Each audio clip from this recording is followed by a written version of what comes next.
Hey guys, what's up out there, and welcome to today's edition of the Journey to a Million podcast. This is the week 4 preview show. I do need to do the week 3 recap, but I have a pretty event-filled weekend. This weekend we have a Texas A&M watch party that we're going to here pretty soon, plus a friend's birthday party tomorrow. So I'll be kind of doing those things and having some fun this weekend. But it's about 1:30 on Saturday right now, and Saturday, September 25th, I should say. But I will do a week 3 recap. It's probably going to be a week 3 plus week 4 recap a little bit next week.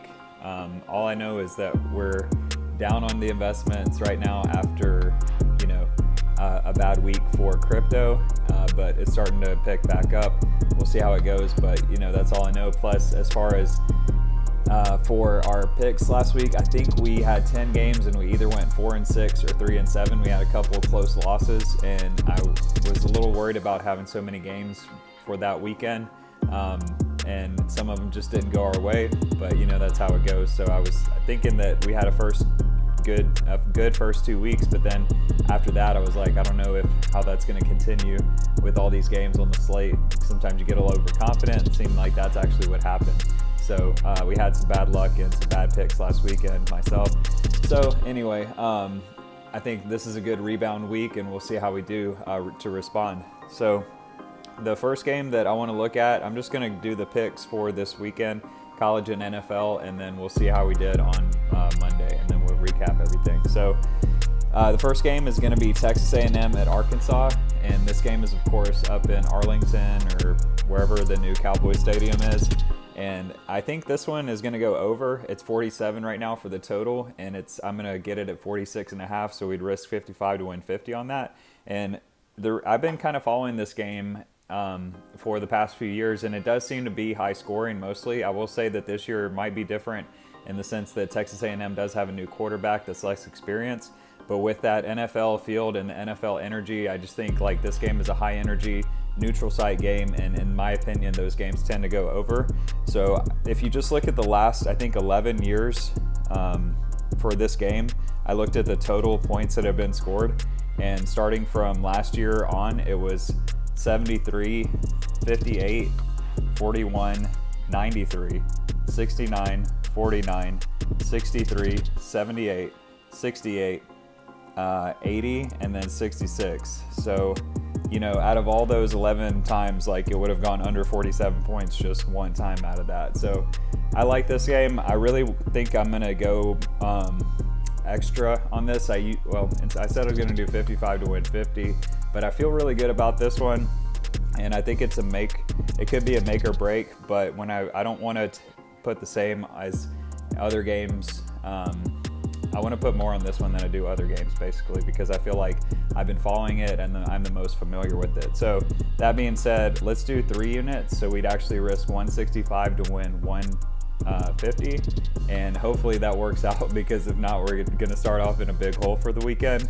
Also, I was going to take Texas Tech plus 9.5 this time, but one thing that's good is if I'm going by the times that I'm posting the videos, I thought that game was at 2:30, and then I checked and it was already going, and it's 49-14 Texas. So, that would have been a bad pick. I thought Texas Tech was better than that, but I'm just gonna say, since we didn't get the video out, we're not taking that one because it's already happening. So that one worked out for me. Next game, we're also gonna take Baylor plus 7.5 at home against Iowa State. So I think both of these teams are pretty evenly matched, and I like getting a touchdown for Baylor at home in this one. So plus 7.5, we'll take that for 1 unit, 55 to win 50. Actually 60 to win 50, I'm sorry. And then I do need to do the math on this Texas A&M Arkansas over, because if I'm buying the points, one or half a point, that would increase it. So it'd actually be 180 to win 50. So that's actually that's a big risk. So we'll see. We're going to go with it though. And then Nebraska and Michigan State minus 4.5. I like Michigan State here. They look pretty impressive. Even though Nebraska did keep it close against Oklahoma last week, I think Michigan State is the better team on this one, and they're at home. And I don't think Oklahoma is quite as good as their ranking. So I'm just going to go with that. And we're going to take Michigan State 60 to win 50, like Baylor 60 to win 50. At minus 4.5, and then so we got Texas A&M over 46.5 for 3 units, Baylor plus 7.5, and Michigan State minus 4.5 for 1 unit each. And then going to the NFL, I think the first week we were pretty successful with the teaser aspect for a couple games, or at least I don't know how many I took as teasers, but I do seem to like that format for the NFL just because 7 points makes a big difference. You sometimes don't even need it, but it's just nice whenever you have a game that comes down to like, it seems like it makes a difference sometimes. So I kind of like that. We're going to combine the Ravens and the Chiefs on the first one and put the Ravens at minus half a point for a 7-point teaser. So they're going from minus 7.5 to minus half a point, and then Chiefs moving from minus 6.5 to plus half a point. So Ravens are at the Lions. Chiefs are at home against the Chargers. I think both these teams will win those games, and I feel pretty confident in both of those teams. So shout out to Lamar Jackson for proving me wrong last week. I said that he has not showed up yet in a big game and had an amazing game, and that's exactly what he did last week against the Chiefs. So, I was happy to be wrong on that one because that's one of those things where, it's like I'd rather be wrong and him play great and just see that because I haven't seen it yet until now. So that's awesome. Shout out to Lamar. All right, then Cardinals at minus half a point and Broncos minus 3.5. That one's going to be a 7-point teaser as well. And then so we're taking the Cardinals at the Jags. Jags are looking pretty bad right now, so I think the Cardinals just to win that game is a pretty good bet. Combined with the Broncos, they've played 2 games so far away, and the Jets just look so bad, like they can't block. They can't get separation, and then you're going to go to Mile High with that altitude plus the crowd. It's the Denver's first home game. They're having Von Miller and Bradley Chubb against that Jets offensive line.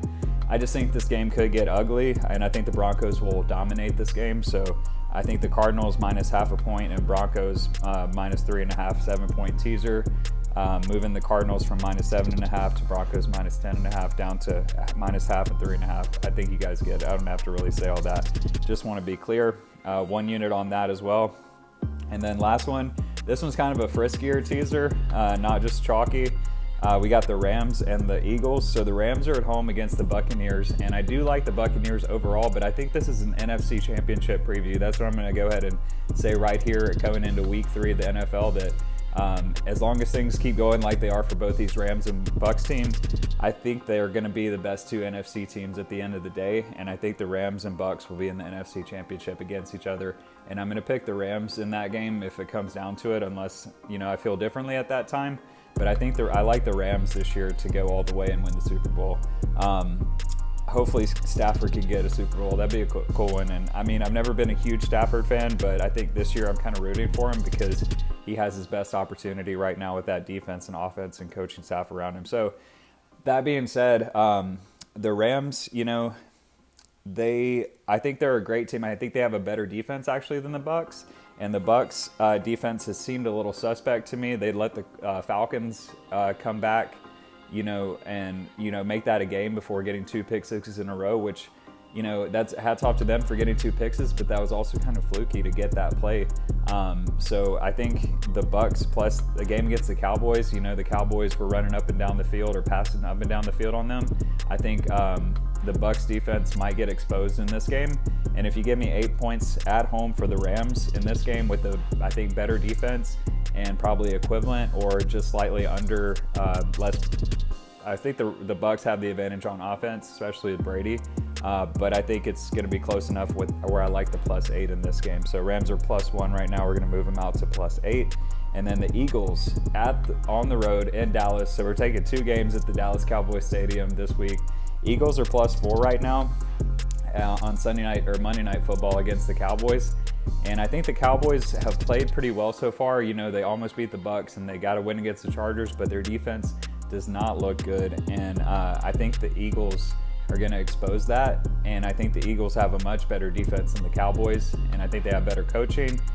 So put those 2 things together with 11 points. Even though it is on the road, I don't like that as much for the Eagles. But this is a divisional game. Seems to be closer, sometimes like 10 points, 7 points usually. So if I'm getting +11 with the Eagles, moving them out from +4 to +11, I like that. So all these 3 NFL teasers, we're going to risk 65 to win 50 on those, and that's it for this week. This is a little bit longer for the preview, but I just wanted to get my thoughts out there, and we'll see where we are in the recap next week. All right, that's it. Have a good one.